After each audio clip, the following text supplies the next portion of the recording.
अगस्त partition horror इस नाम से एक मॉड्यूल रिलीज की गई थी एनसीईआरटी द्वारा, जिसमें sir partition culprits of partition कौन है इसको हाईलाइट किया गया था, जिसमें 3 एलिमेंट्स दिए गए हैं।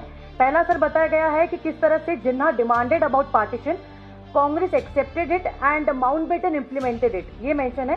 साथ ही साथ नेहरू जी का कोट भी दिया गया है, कहा गया है कि partition was bad but necessary to avoid civil war. ये उनके स्पीच 1938 मैंने तो देखा नहीं, इसलिए अगर आप नहीं खोल के रखिए मोबाइल, दिखाइए जरा मुझे क्या 1938 का जिक्र है। देखिए ना 1947 मैं पूछ रहा हूँ 1938 डेट है या नहीं है? नहीं। पार्टीशन के इतिहास में 1938 बहुत महत्वपूर्ण तारीख है। आप पूछिए क्यों है महत्वपूर्ण?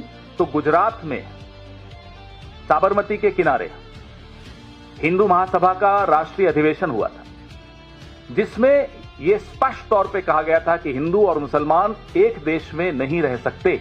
1938।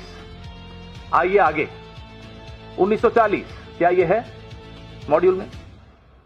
1940 में इसी जुगलबंदी को आगे बढ़ाते हुए लाहौर अधिवेशन में, मुस्लिम लीग के लाहौर अधिवेशन में जिन्ना ने यही बात दोहराई।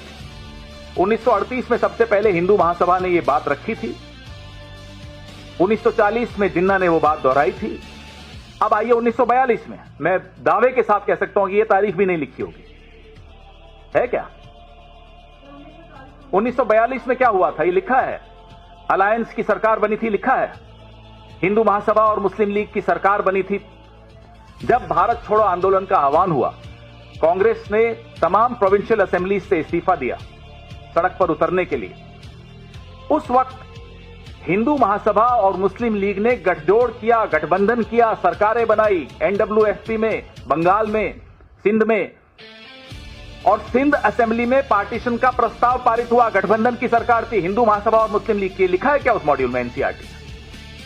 आग लगा दीजिए इस किताब को अगर यह सब नहीं लिखा है तो। यह है हकीकत, यह हिंदू महासभा और मुस्लिम लीग की जुगलबंदी से पार्टीशन हुआ है।